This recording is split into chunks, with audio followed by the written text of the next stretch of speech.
Enzo Fernandez is yet to be offered a new contract, and there are rumours circulating that he could be on his way out in the summer. Sources close to Chelsea seem to think that there are some serious concerns emerging about Liam ROsenior, his style of play, and the potential worry that he might not get Champions League football this season. In the aftermath pertaining to the conversation between a Chelsea board member and some fans, David Ornstein has come out talking about what he thinks BlueCO's plans are for the future. And the group Not a Project CFC have announced that there is officially going to be another protest, but will it be one that moves the needle this time? Welcome, Blue Believers, to another episode of the Stamford Sync, where we are syncing up with everything Chelsea FC. It's hard being a Chelsea fan at the moment, isn't it? The news is not fun, but there is a lot of it, so let's just go. But guys, before we get into it, if you are enjoying the content and would like to see more, please do me the distinct honour of liking and sharing the video, subscribe to the channel, or just roast me in the comments, whatever gets you through your day. Right, so the breaking news from the morning seems to be about Enzo Fernandez and the potential that he might get sold in the summer. So we're going to look at the tweet and discuss it a little bit. PYS reposted from Thai Sea Sports, but this has been posted on lots and lots and lots of pages. No proposal has arrived, and with a contract until 2032, a departure will not be easy. But Enzo Fernandez knows that at 25 years old and already a long journey in Europe, he is ready for the next leap in his career. So this is basically being echoed like across the board this morning about Enzo Fernandez, and it's not the first time either, is it? Like, of all of the, there's been news about Cole Palmer and Man United, but that seems to be, I don't really see that. But this one, I do think there are some legs to it, and there's a couple of reasons for that. So initially, it was Real Madrid, and then it was PSG, right? And these are the kind of teams that you could imagine probably coming in for someone like an Enzo Fernandez, who is now entering into his prime. So Enzo Fernandez was 22-ish, I think, like 21, 22 years old when we bought him, but he's now entering the prime of his footballing career. He has been one of our most important players for the last two seasons, and I'll be completely honest, from like a tactical point of view, I've been quite critical of Enzo Fernandez up until recently, when you just, you zoom out and you take a look at it, and the numbers just keep coming, man. They just keep coming. I don't think he necessarily is our best option as a deep-lying midfielder to progress play. Like, I think that Enzo Fernandez arrives in moments, right? And we don't have many players who are capable of doing that in the moment. But he's been playing a lot in centre attack for us recently as well. So yeah, obviously World Cup winner, and, Club World Cup last year, and, the Conference League, like, he's been a huge part of the squad for the last couple of years, and his numbers just keep on getting better. But it makes sense that he's probably the top of the list for players to be sold, right? So we bought Enzo Fernandez for like 104, 105 million pounds from Benfica only 6 months after he joined there, and he forced the move through to us as well. He really made a big point of making it happen. He seems to be proper Chelsea. He's the vice captain. Do you know what I mean? He likes a bit of a rough and tumble. But because of his age, and now the couple of, although Chelsea aren't doing particularly well, it's inarguable that he has had two pretty phenomenal seasons with us from a midfielder's point of view.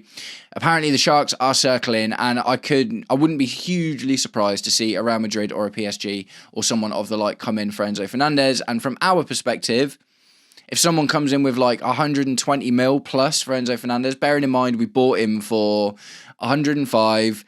That's being amortised over 7 years, I think it was, because that was before the caps came in with the amortisation. So he's probably dropped off about 30 mil from that. So anything north of 70 mil represents a profit for Enzo Fernandez at the moment. If we can get 120 mil for Enzo Fernandez, that's his wages off the books, which is, probably 10 to 15 mil a year, and 50 mil in the bank for liquid cash in order to spend on the rebuild of players. So I don't love the idea, because you keep your best players, don't you? You arguably, you should be keeping your best players. And when you think that the other players we've got in our squad at the moment, Andre Santos, I think is great, but definitely not the same sort of level. And we've got Dario Usugo and Romeo Lavia. Romeo Lavia, potentially a prodigy, but just haven't seen him enough on the pitch. And Dario Usugo, although we got 2 assists in his first game back for us, ultimately we're still a massive question mark, right? So unless we're thinking about going out and getting another first-team midfielder, do you know what I mean? There's been talks about Adam Wharton and Elliot Anderson and stuff. You got to wonder, would our midfield be strong enough without him? But like I say, largely he's been playing centre attack recently. So, I definitely think that if he isn't seen as an option for our deep lying midfield, like I say, we could easily get, if someone comes in with that amount of money for him, we could get, a decent amount of money for him. And like I say, it frees up a lot of that squad cost ratio as well in order to comply with UEFA and stuff like that. So Enzo Fernandez, guys, what do you think? Is it a good idea? Is he for you guys, is he the same level as a Moises Caicedo, as Cole Palmer, as João Pedro, an untouchable? Do you know what I mean? Essentially an untouchable. I don't know, man. I don't know. It's a difficult one because I've grown to really love Enzo Fernandez. It took a little while, but I just see, I just think his spirit and attitude is something that's so important as well. Even if you take away the tactical stuff, we just haven't got many players that seem to want it as much as he does. You've only got to look at his reaction to Philip Jorgensen in the PSG game when he gave away the goal to see how much he cares. And I think that in itself is like quite important. Do you know what I mean? And when you've got a player of that level who cares that much, it's difficult. Do you know what I mean? And he's grown into being a reasonably good vice captain as well. Do you know what I mean? It's been a rocky road for Enzo Fernandez. He's had his troubles and stuff, but ultimately he seems like a massive part of the squad now. But if we need serious surgery in the summer, selling it, and someone like a Real Madrid or a PSG would maybe come in with that kind of money for Enzo Fernandez. Do you think it's worth it? Let me know what you think in the comments. All right, so we're going to move on to talk about Liam ROsenior a little bit. There has been some weird news surrounding Liam ROsenior recently, and we'll get into it, but we'll start off with this post from CFC Daily. According to several sources close to Chelsea, serious concerns are emerging internally about the ability of Liam ROsenior to lead the sport project in the long term. Some influential figures would even believe that ROsenior may no longer be in office next season. So that seems kind of wild, man. That seems kind of wild. Like, we give him a 6-year deal. That's longer than Enzo Maresca's deal was. Do you know what I mean? It just, mate, I don't know, man. I don't know. I'm not absolutely nowhere near ROsenior out at the moment. Like, the recent results have been difficult. The 3 losses to Arsenal are definitely difficult. But at the same time, like, when I started to get annoyed at Enzo Maresca, and when I really kind of lost my rag with him, we were 18 months in, he was throwing his toys out of the pram, and we were losing constantly against teams that we should have been beating, even with the squad that we had, right? Like, we can all go, oh yeah, Enzo Maresca wanted that centre-back and he never got it, but I'm like, bro, we made Leeds look like Real Madrid, and do you know what I mean? Like, losing to Sunderland, and there was a lot of results that we got under Enzo Maresca after 18 months with money put into the squad that we should have been beating. If we were just struggling against Arsenal and Bayern Munich, I'd be like, yeah, okay, do you know what I mean, reasonable, because I don't think the squad's good enough to kind of compete for those sorts of top honours at the moment. But with Maresca, I felt like he had quite a long time. With Liam ROsenior, he's 2.5 months in. Do you know what I mean? He's 2.5 months in. And I don't know, I think the problem for me with this is, like, who'd you go and get? So the interesting thing, and I think it's just wild, I don't think it's true at all, the rumours that have been circulating have been about Luis Enrique of PSG, and I'm just like, he's kind of got it made over there at the moment, man. Do you know what I mean? He's got, massive control over his squad. He's trusted. He's a winner over there. Like, the fans love him. And I just don't really see, unless it's like serious cash money and some sort of promise that he gets to have a lot of control over the squad that he gets, I can't see it happening. Do you know what I mean? I literally can't see it happening. And what other top coaches are even nearly available at the moment? Do you know what I mean? It's like Pep never going to come to Chelsea. Jurgen Klopp may go to Real Madrid, but is retired. Ancelotti is, he's managing Brazil. Jose Mourinho, not the force that he once was. Do you know what I mean? At the end of the day, it's sad, but ultimately, Jose Mourinho's time in football was definitely, largely to do with that style of football that worked at the time, wasn't it? Rather than him just being constantly always really successful since. So it's like, what even, Ancelotti and Mourinho, we've literally already had. Antonio Conte wouldn't touch us with a barge pole. Thomas Tuchel probably again wouldn't touch us with a barge pole, and is the manager of England at the moment. And it's like, okay, so there's basically no one available, is what we're saying, who's got strong winning pedigree that would be able to galvanise this young squad of players. So what are we looking at? We're looking at Glasner, Iraola, who might be signing a new deal at Bournemouth, or already has as well, so I'm not even sure about that. We're looking at maybe Cesc Fabregas was my pick, and honestly, like, if we were to lose Liam ROsenior, the only person that I'd be interested in seeing would be him, if I'm completely honest. So yeah, I just think it's kind of wild, man. Like, I'm not saying that I think Liam ROsenior's absolutely knocking it out of the park at the moment. Obviously, he started pretty strong, and recent results are not good. Do you know what I mean? He's going through a really, really bad patch of form at the moment, and he seems to be making some naive and shaky decisions, and all of that, the generational press run that he did where he just couldn't do anything but say the right thing.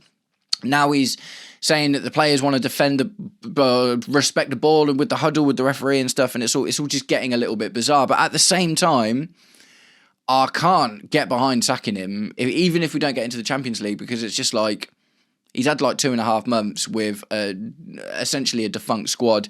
It's a difficult one, man. And the argument, and like I said, is obviously like I do think we've got the players to achieve this, but arguably, like, it was always going to be a tough job. Do you know what I mean? It was always going to be a tough job.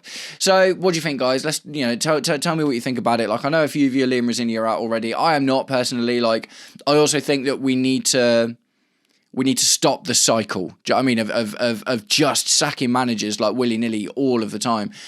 Because it's just going to make it even harder to pick people up. Do you know what I mean? When you think about, oh God, how many managers have we had since, BlueCO came in and were like, we want a guy for the long term. And it's like, right, okay, so you sack Thomas Tuchel, you get Graham Potter, you sack Graham Potter, you get Enzo Maresca. Do you know what I mean? We sack, Enzo Maresca, Pochettino, sorry, before Enzo Maresca.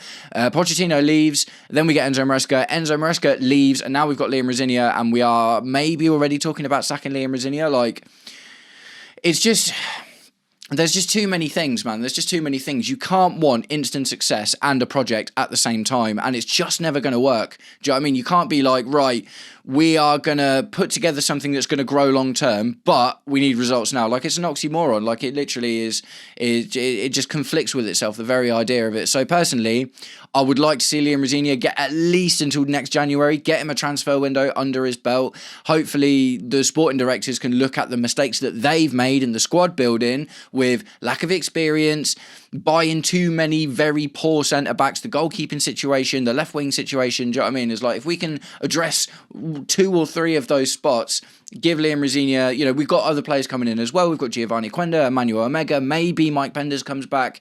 I don't know. I think it's just a little bit crazy to think about sacking him already, to be completely honest, because it's just like, who else do you go and get other than Fabregas for me? Like, who comes in to this squad right now and does a better job with the squad that we've got? So, guys, let me know what you think in the comments. Do you think it's too soon to even talk about sacking Liam ROsenior? Personally, I do. And if so, who comes in? Right, so David Ornstein has done an interview on NBC, and he's been talking a little bit about Chelsea, so we're just going to go through a couple of the things that he said, and we're just going to react to him, right? So, CFC Daily posted, David Ornstein on NBC. Reece James's new contract at Chelsea means he joins the core of the likes of Cole Palmer, Enzo Fernandez, Moises Caicedo, being on deals at least until 2030, with some of them well into the 2030s. So, who was it most recently? Reece James, 2032. I'm pretty sure, like, Cole Palmer, I think, is 2031, 2032, something like that. Moises Caicedo, I think, is 2032. So, some of these players are sticking around. Do you know what I mean? There's a lot of like, oh, we're not going to be able to keep Moises Caicedo and Cole Palmer. It's like, yes, we are, because they're literally signing these long contracts to begin with and signing extensions like right now. Do you know what I mean? It's like, we're not going to struggle to get rid of them unless we want to, unless the money's right. Do you know what I mean? He continues, so what Chelsea feel they are building here is an elite, talented squad, not only for the now, but for the future as well. So some patience, whether the fans like it or not, will be required. A couple of key things in there, like 2 things I'd pick out from that instantly. So what Chelsea feel they are building is an elite, talented squad. I think we've definitely got the bones of a talented squad. It's just the holes are so massive. Do you know what I mean? The lack of experience, the shaky centre backs, the goalkeeper situation. Do you know what? Even the left winger situation probably wouldn't be so bad if the goalkeeper and the centre back situation was a lot more solid. If we had a proper number 1, Robert Sanchez has been dropped every single season for 3 seasons, which is just wild. If we had a proper number 1 and an actual at least one proper top quality centre back, and you can, like how Van Dijk, had like a rotate, it was Matip sometimes, and now it's Konate, and do you know what I mean? But Van Dijk is kind of the present one, isn't he?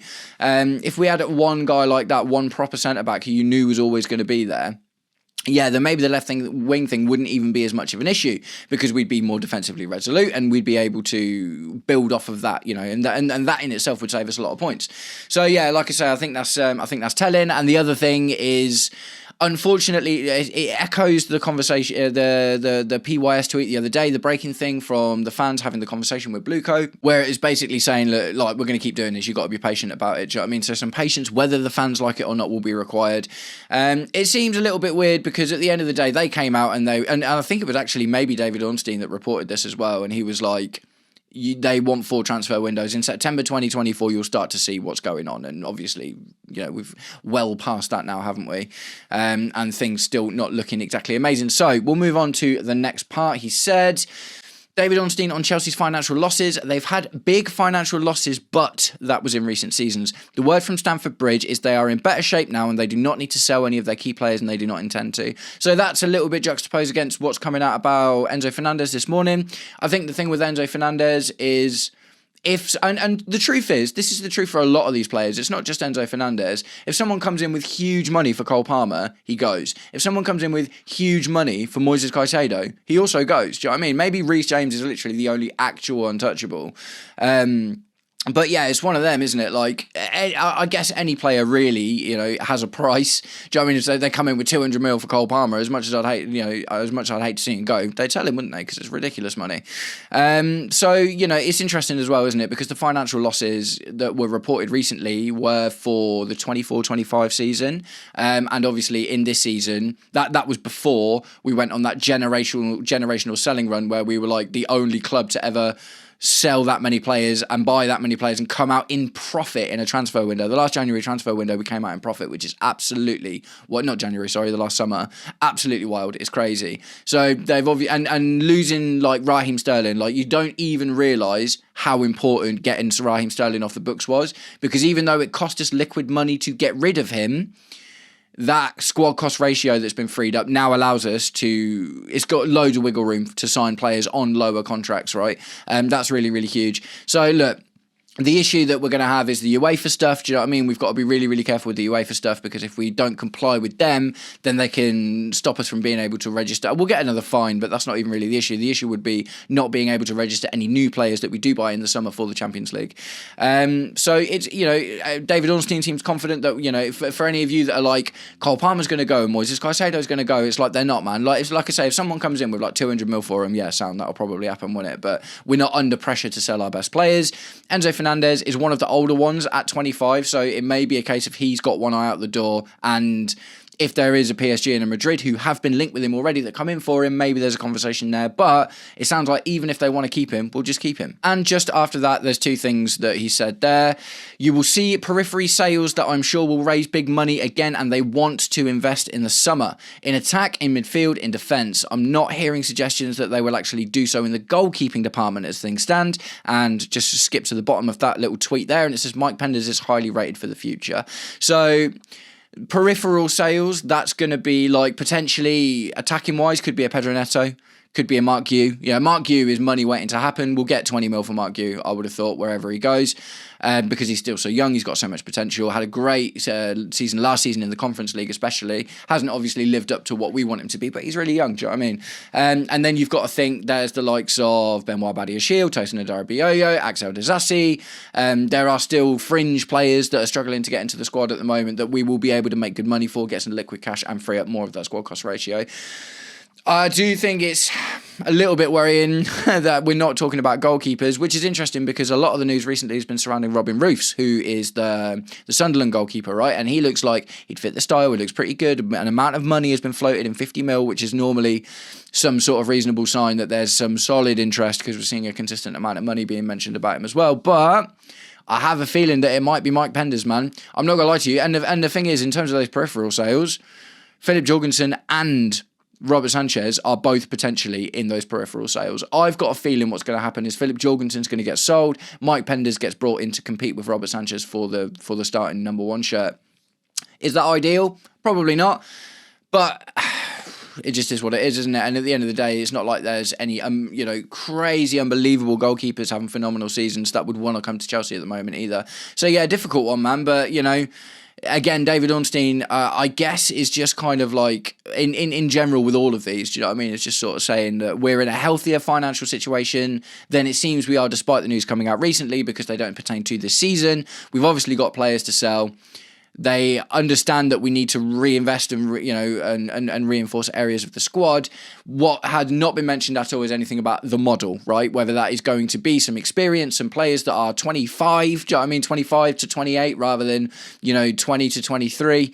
Because that little bit of experience, if we are interested in even remotely thinking about challenging for anything next season, that's going to be really, really important, isn't it? So guys, what do you think about all of David Ornstein's news? David Ornstein, normally a really, really reliable source. He doesn't come out and say stuff very often, and when he does, it's normally pretty spot on because he's got really, really good contacts. So that leads us to the last piece of news for the day. And the protest is coming back. And like I say, if this comes back, I just think it's really important. And you know what? We'll get into the detail. It looks like they've already made some decisions about the next protest, which I think will already make it more successful than the next one. So, Not a Project CFC have announced another protest against the Chelsea ownership. Further details will be announced in the coming weeks. Key protest details: no songs about Spurs, no chants about former or current players, no chants about former or current managers. All our energy should be directed at the same message: BlueCO, Clear Lake out now. The couple of issues that there were with the last protest, and the thing is, this isn't me blasting the protest because I didn't go. Do you know what I mean? It's like I didn't go. I'm not able to go, so I'm not pulling it down at all. But just from like an objective perspective, there were obviously some things, and I spoke to like Nina Hristova, who was actually there at the day of the game as well, and she went to go have a look at what was going on, and the general consensus from outward lookers. And bearing in mind there was thousands of fans in the stadium and only 200 people signed up to the protest, that was the first issue. The second one was it seemed a little bit like disjointed. Do you know what I mean? The message itself seemed disjointed, like there were songs about Spurs, players, managers, and ultimately, in order, there was a couple of like you can see that one there on the picture, the Get BlueCO Out. Or Get Out BlueCO, sorry. You can see that, but that wasn't like the entire message for the entire thing, and it just needs to have numbers, doesn't it? So look, I'm not against the protest at all. Like I think that I think it's completely reasonable to not be happy with the way that the club is being run at the moment, and I 100% support anyone's right to go and protest the ownership. Absolutely. As a Chelsea fan, as a content creator, it's been hard watching all of this stuff go on. Like I say, the reason I'm never going to dive super into it is because I'm not able to go to these things myself. So it would be disingenuous of me to tell people how to protest, you know what I mean, when I'm not even going to do it myself. And I don't want to be that guy, do you know what I mean? But I do respect anyone that does want to go. And what is promising is that this list of details that has come out will really, really help reinforce their message, because that's absolutely what needs to be done. The message needs to be reinforced. If you're going to protest and you want these guys out, you need to make it absolutely clear that that's what you're doing. And hopefully for them, if they want the protest to go well, a bit of a clearer message and a bit more of a direct message might actually help get more numbers as well. So it'll be really interesting to see what happens. I will keep my ear to the ground for future news about the details, and I will bring it to you to let you know what's going on. Right, guys, that's it. I'm going to wrap the video up there. So I'd love to know what you think in the comments about everything that we have gone through today. Enzo Fernandez, do you think he could get sold? Do you think we should sell him? Like, let me know what you think about that. Liam ROsenior, I think that's all crazy wild to me, man. Like, honestly, like, don't get me wrong. Like, I'm not loving what's going on at the moment, but I just don't see another option. Do you know what I mean? So tell me in the comments, if Liam ROsenior goes, who comes in, and how are we sure that someone would do that much of a better job, especially when the squad hasn't been rebuilt yet? Let me know what you think about David Ornstein's kind of take on the whole BlueCO situation, and I would love to know what you think about the protest as well. Nice one, guys. I hope you're all having an absolutely wicked day. I'll catch up with you very, very soon. Take it easy. Peace.